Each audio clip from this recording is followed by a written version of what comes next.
ওয়ালাইকুম আসসালাম রহমতুল্লাহি ওয়া বারাকাতুহু। সম্মানিত ইকরামুল হোসেন ভাই, আল্লাহ আপনার প্রতি রহম করুক। এক ভাইয়ের পক্ষ থেকে আপনি প্রশ্ন জানতে চেয়েছেন, এটা ওই ভাই আপনাকে জানতে বলছে। নানার বাড়িতে লালিত পালিত হয়েছে, নানা তাকে শিশু থেকে শুরু করে অনেক বড় করেছে, হাতে পায়ে মানুষ করে, এক কথায় বলা যায় পাখির মতো উড়াইল্লা করে দিছে। এখন নানার কাছে সম্পত্তি চেয়েছে, নানা মারা যাবে, কিন্তু নানা বলছে যে আমি তোকে বড় করছি, এই করছে, আবার কিসের সম্পত্তি দেবো, তাই রাগ করে চলে আসছে বাপের বাড়িতে। এখন নানার প্রতি এটা জুলুম করা হলো কিনা, অপরাধ হলো কিনা এই কথা, এই কাজটা করা। আলহামদুলিল্লাহ ওয়াসসালাতু ওয়াসসালামু আলা রাসূলিল্লাহ, মা বাদ। সম্মানিত ইকরামুল হোসেন ভাই, আল্লাহ আমাদের প্রতি রহম করুক, দয়া করুক। আল্লাহ রাব্বুল আলামিন বলছেন যে আল্লাহর নিয়ামতের শুকরিয়া করতে হবে। আল্লাহ যে এত নিয়ামত দিয়েছেন, অনেক নিয়ামত আল্লাহ দিয়েছেন, যে নিয়ামতগুলি মানুষ চায় না তা সত্ত্বেও দিয়েছেন।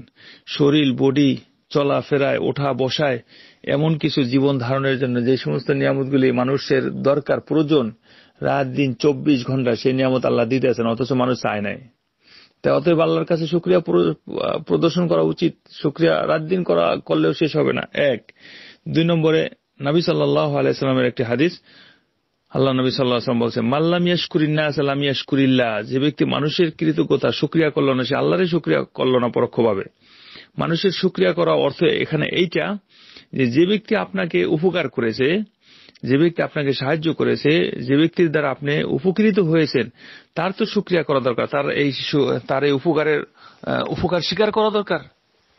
অন্তত পক্ষে তার বদলা দেওয়া উচিত, যেটা হাদিসের মধ্যে স্পষ্ট বর্ণিত আছে যে তোমাকে উপকার করেছে তাকে তুমি সেই বদলা দাও। যদি না পারো একান্তে সেই উপকারটা করতে বা সেই ধরনের পরিশ্রম না দিতে, তাহলে অন্তত পক্ষে তার জন্য দোয়া করো।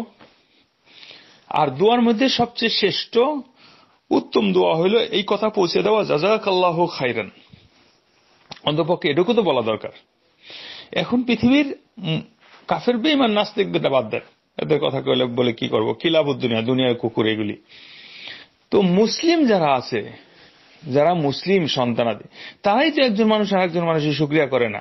মানুষ এটা খায়, চলে ফিরে, একটা খায়া বড় হয়েছে, একটা খায়া জীবন ধারণ করছে, এর দ্বারা সমাজে সম্মানিত হয়েছে, এর দ্বারা সমাজের মানুষ তাকে চিনছে, কিন্তু তাকেই ভুলে গেছে। এটা অনেক বড় নিমুখারামি বাংলাতে বলে, বা উপকারের অপকার স্বীকার করা।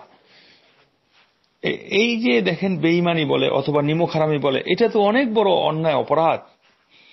এখন যে ছেলেটি বাপের বাড়ি থেকে যে নানার আদরে লালিত পালিত হয়েছে, শিশু বাচ্চা হিসাবে, না বাপ মা গরিব থাকার কারণে, সমর্থ না থাকার কারণে হোক, অথবা নানা আদর করে নিয়ে হোক, অথবা যেভাবেই হোক সেভাবেই ধরেন যে নানার বাড়িতে লালিত পালিত হয়েছে, নানা বড় করছে, তারপরে আবার নানার সাথে অসৎ আচরণ করা, নানার সাথে রাগ করে চলে আসা কোনো কারণে, বা নানার পরিচয় না দেওয়া, নানার সাথে সুলভ আচরণ না করা, নানার সাথে সুন্দর আচরণ না করা, নানার খোঁজ খবর না নেওয়া এবং সেই ধরনের ব্যবহার না করা, এটা যদিও নানা না চায়, যদিও নানার কাম্য এটা নয় নানা নানির, তারপরও তো সেই ধরনের আচরণ ইসলাম সম্মত এবং সেটা করতে হবে। সেটাকে কোনোভাবেই এটার বিপরীত করা অসম্ভব, তাহলে গুনাহগার হবে। যে কথা স্পষ্টভাবে আপনাদেরকে প্রথমেই বললাম, যে সে আল্লাহর শুকরিয়া করল না মূলত, তো এটা অনেক বড় অন্যায়। এটা নানার কাছে আবার যে কি বলবো, মানে মাপ চাওয়া উচিত যে না, আপনি আমাকে লালন পালন করছেন, আপনাকে বড় করছেন, আপনার দ্বারা আমি উপকৃত হয়েছি, লালিত পালিত হয়েছি। আমার আব্বা আম্মা গরিব ছিল, টাকা পয়সা অর্থ সম্পদে কষ্ট ছিল, কিন্তু নানার বাড়িটা খেয়ে আমি বড় হয়েছি। এই ধরনের না বলতে পারলেও অন্তত পক্ষে পরোক্ষভাবে নিজের মনে যে না রেখে আল্লাহর শুকরিয়া পোষণ করবে, নানার সাথে সুন্দর আচরণ করবে, এগুলি রাখতে হবে। আরেকটা বিষয় হলো যে নানার সম্পত্তি তো তার অধিকার নাই, এবং নানাও তার সম্পত্তি তার নাতিকে দেওয়ার অধিকার নাই এইভাবে। কারণ নানার যদি ছেলে মেয়ে থাকে, অর্থাৎ ওর যদি মামা থাকে, খালা থাকে, তাহলে নানার সম্পত্তি তারা পাবে। নানা খাসভাবে যদি কোনো সম্পত্তি, কোনো বাড়ি অথবা কোনো ওসিয়ত করে দিতে হয়, লিখে দিতে হয়, তাহলে ছেলে মেয়ে সবার সাক্ষী রেখে আলাদাভাবে তাকে করে দিতে হবে, না হলে নানা ছেলে মেয়েদের প্রতি বেইনসাফি করবে।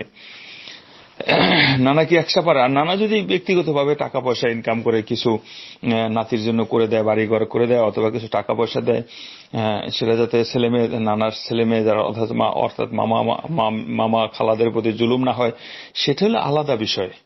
কিন্তু ছেলে মেয়ের হক তো নষ্ট করা যাবে না। আর নানার আগে যদি এই ছেলের মা মারা যায়, নানার আগে যদি এই ছেলের মা মারা যায়, তাহলে তো নানার সম্পত্তি সে পাবে না নানা জীবিত থাকতে। নানা জীবিত থাকতে যদি মা মারা যায়, তাহলে এই ছেলের সম্পত্তি তো নানা সম্পত্তি পাবে না, এক। আর 2 নম্বরে, নানা যদি মারা যায় আর মা যদি বাইসা থাকে, তাহলে নানা যদি বাইসা থাকে, তাহলে নানার যে ছেলে মেয়ে আছে, অর্থাৎ তার মামা এবং খালা, তার খালাদের সিরিয়ালে তার মাও, তাহলে নানার সম্পত্তি যেটা হয় সেই হিসাবে সে নাতি হিসাবে পাবে। সে নাতির সম্পত্তি মা পাবে, মার সম্পত্তি সে তারা পাবে। কিন্তু অন্যায়ভাবে তার একজনের সম্পত্তি জুলুম করে চাইতেও পারে না, নিয়ে আসতে পারে না, আর নানাও সেভাবে দেওয়ার অধিকার রাখেন না। সেটা যদি সবাইকে, ছেলে মেয়েকে সাক্ষী রেখে কোনো কিছু দেয়, সেই হিসাবে ইহসান করে, দয়া করে, সেটা হলো দ্বিতীয় অপশন। তো এই বিষয়ে আল্লাহর কাছে মাফ চাইতে হবে, ক্ষমা চাইতে হবে, সুন্দর আচরণ সবার সাথে করতে হবে, কৃতজ্ঞতা স্বীকার করতে হবে আল্লাহ সুবহানাহু ওয়া তাআলার। অতঃপর যাদের দ্বারা উপকৃত হয়েছে তাদের কৃতজ্ঞতা স্বীকার করা, তাদের পাশে বিপদ আপদে দাঁড়ানো, তাদের জন্য দোয়া করা, জীবিত থাকলে আলহামদুলিল্লাহ তাদের সাথে আচরণ সুন্দর করা, মারা গেলে তাদের প্রতি সদাচরণ হইল দোয়া করা, পারলে সদকা করবে তাদের পক্ষ থেকে। এই হইল কাজ। আল্লাহ সুবহানাহু ওয়া তাআলা আমাদের সবাইকে সুন্দরভাবে আমল করার তৌফিক দান করুন। হাযা সাল্লাল্লাহু তাআলা নবিনা মুহাম্মদ। আসসালামু আলাইকুম ওয়া রাহমাতুল্লাহি ওয়া বারাকাতুহু।